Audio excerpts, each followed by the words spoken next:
मऊ लुसलुशीत जाळीदार हलका फुलका प्रोटीन आणि फायबरने परिपूर्ण असलेला असा नाश्ता ना प्रत्येकाला खायला आवडेल. दिसायला जरी हा ढोकळ्यासारखा असला ना तरी देखील चवीला एकदम वेगळा आणि भन्नाट आहे. हा नाश्त्याचा प्रकार आपण हिरव्या मुगापासून बनवत असल्यामुळे आजारी व्यक्तीच काय हो, प्रत्येक व्यक्ती हमखास खाऊ शकेल.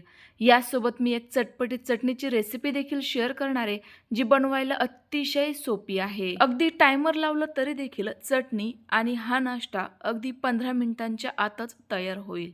तर नमस्कार, मी तेजश्री खाद्यप्रेमी या युट्यूब चॅनलमध्ये तुम्हा सर्वांचं मनापासून स्वागत करते. चला तर मग लगेचच या हलक्या फुलक्या जाळीदार नाश्त्याच्या रेसिपीला सुरुवात करूया. त्यासाठी आपल्याला लागणार आहे कमीत कमी 3 ते 4 तास अगोदर भिजवलेले हिरवे मूग. जर तुमच्याकडे मोड आलेले हिरवे मूग असले तरी देखील चालणारे, कोणतेही वापरू शकता. हे मूग भिजवायला जर तुमच्याकडे वेळ नसेल तर भिजताना कोमट पाण्याचा वापर करा, पटकन भिजतील. तर हे आपल्याला फक्त 2 वाटी लागणार आहे. तसं तर अचूक प्रमाण घेण्याची अजिबात गरज नाही आहे. थोडंफार प्रमाण इकडे तिकडे झालं तरी देखील चालणार आहे. त्यामुळे हे मूग मी या वाटीने मोजून घेतले. तर मूग घेताना व्यवस्थित निथळून घ्या, त्यामध्ये पाणी येऊ देऊ नका. आता सेम वाटीने घेऊयात 1 वाटी बारीक रवा. जाड रवा असेल तर मिक्सरला फिरवून घ्या आणि जर रवा आवडत नसेल तर त्याऐवजी भिजवलेले तांदूळ वापरा. आता अर्धा वाटी ताजं फ्रेश कमी आंबट असलेलं दही देखील घातलं. सोबतच 1 ते 1.5 इंच आल्याचे छोटे तुकडे, 5 ते 6 लसूण पाकळ्या, 4 ते 5 हिरव्या मिरच्या आणि थोडीशी कोथिंबीर घातली. सोबतच चवीनुसार मीठ देखील घालूयात. आता यामध्ये दही घातलं म्हटल्यावर थोडासा आंबटपणा बॅलन्स होण्याकरिता 1 चमचा साखर घालावीच लागेल. मिक्सरचं झाकण लावूयात आणि हे छान असं बारीक होईपर्यंत दळून घेऊयात. आपण हे मूग भिजवून घेतलेले असल्यामुळे मिक्सरला फार पटकन दळले जातात, जास्तीचा काही वेळ लागत नाही. आता हे थोडंसं फिरवून झालं की मग सेमच वाटीने 1 वाटी पाणी घालूयात. तर पाण्याचं प्रमाण ना थोडंफार कमी जास्त होऊ शकतं, कारण तुम्ही दही पातळ घालताय की घट्ट घालताय यावर देखील ते डिपेंड करेल. तसं मी नंतर तुम्हाला या बॅटरची कन्सिस्टन्सी दाखवते. तर बघा, पुन्हा एकदा हे मी मिक्सरला फिरवून घेतलं तर असं छान गुळगुळीत मिश्रण आपलं तयार झालं. आता हे जरा वेळ साईडला ठेवते आणि पूर्वतयारी करून घेते. तर ज्या भांड्यामध्ये आपल्याला हा नाश्ता शिजवायचा आहे त्या भांड्याला पहिले थोडंसं तेल लावून घ्या. सोबतच स्टीमरमध्ये 1.5 ग्लास पाणी घालून ते गॅसवर गरम होण्याकरिता ठेवून द्या. तर आपलं हे मिश्रण आता तुम्ही बघू शकता. बघा काय मस्त असं एक जीव दळलं गेलंय, छान असं गुळगुळीत टेक्स्चर आलेलं आहे. याची कन्सिस्टन्सी अगदी ढोकळ्याच्या पिठासारखीच आहे, ना जास्त पातळ ना जास्त घट्टसर. हे बोटांवर किंवा चमच्यावर घेतलं की याची एक जाडसर लेअर बनते, पण असं वरून खाली ओतताना छान असं रिबन कन्सिस्टन्सी आहे. तर बघा, या स्वरूपाचं आपलं मिश्रण तयार झालं. आता लगेचच यामध्ये अर्धा चमचा खाण्याचा सोडा घालूयात. सोड्याऐवजी तुम्ही इनो देखील वापरू शकता. सोडा घातल्याबरोबर पटापट चमच्याने हे व्यवस्थित मिक्स करून घ्या. अगदी व्यवस्थित मिक्स करून घ्यायचं, नाहीतर मग काही वेळेला काय होतं, वरवर हे सोडा मिक्स होतो, खालच्या मिश्रणामध्ये सोडा मिक्स व्हायचं राहून जातं. तर असं अजिबात करू नका. फक्त पटापट हे व्यवस्थित असं मिक्स करून घ्या. आता लगेचच घाई करायची आहे. बघा, या मिश्रणात तुम्हाला हलकेसे बबल्स दिसतील, तर त्याच वेळेला लगेचच हे मिश्रण या तेल लावलेल्या ताटामध्ये ओतून घ्यायचं आहे. गॅसवरील पाण्याला देखील छान अशी उकळी यायला सुरुवात झाली आहे. आता वेळ न दवडता लगेच आपण हे वाफवायला ठेवूयात. तर बघा, माझ्या या पाण्याला छान अशी खळखळून उकळी आली आहे. तर मी देसी जुगाड केला आहे, म्हणजेच कढईमध्ये पाणी गरम केलं, त्यावर एक चाळण ठेवली आहे. आता त्यामध्ये हे ताट ठेवते, म्हणजे अगदी आपल्या या नाश्त्याला पटकन वाफ मिळेल आणि हा नाश्ता खूप छान असा फुलेल. लगेच यावर घट्ट बसेल असं झाकण ठेवायचं आहे आणि फुल गॅसवर 7 ते 8 मिनिटाची वाफ काढून घ्यायची. तोपर्यंत आपण पटकन चटणी बघूयात.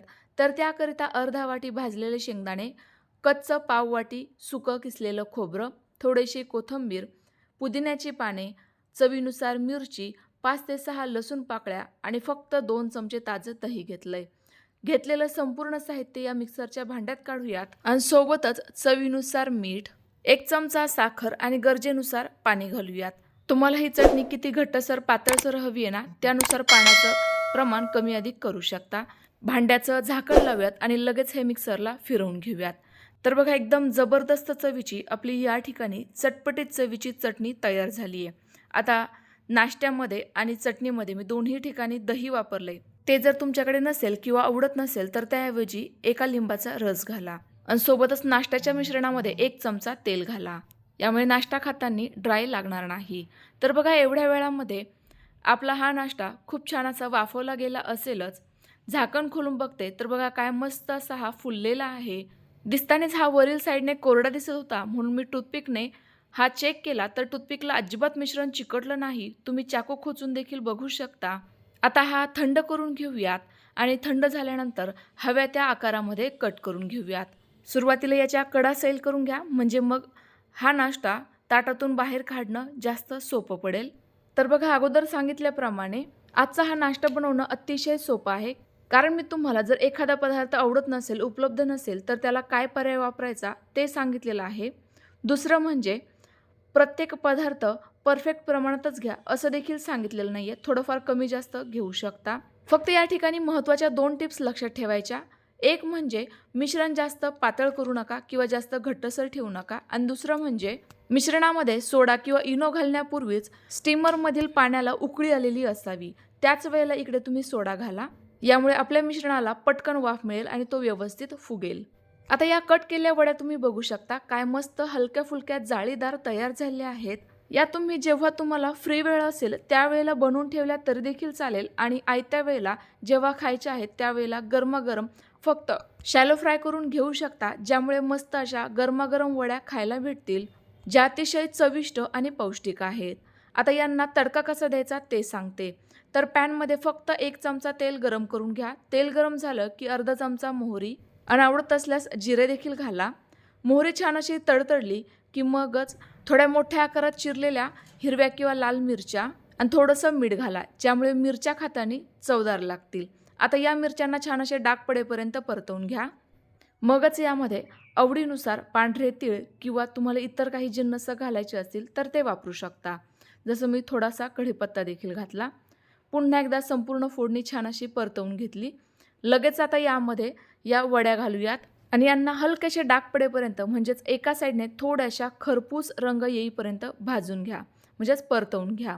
खूप छान बाहेरच्या साईडने थोड्याशा खुसखुशीत आतून मऊ लुसलुशीत या वड्या लागतात.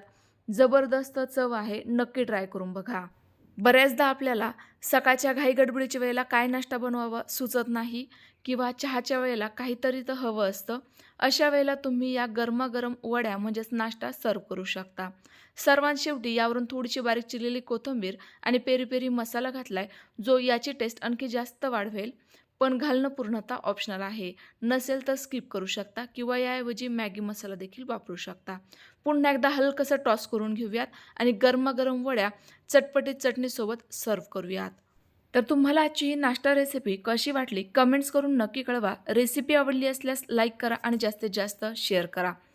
तुम्ही माझ्या या खाद्यप्रेमी चॅनलवर पहिल्यांदाच आला असाल, माझी ही रेसिपी पहिल्यांदाच बघत असाल तर चॅनलला सबस्क्राईब करून शेजारील बेल आयकॉन देखील नक्की प्रेस करा. तर आता ही वडी बघा छान अशी खमंग खरपूस परतल्यानंतर देखील मस्त अशी मऊ लुसलुशीत जाळीदार आहे जी तोंडाची चवही वाढवेल आणि पोटही भरेल. तर तुम्ही हा नाश्ता कधी ट्राय करताय कमेंट्स करून नक्की कळवा. पुन्हा एकदा भेटूयात. Bye bye.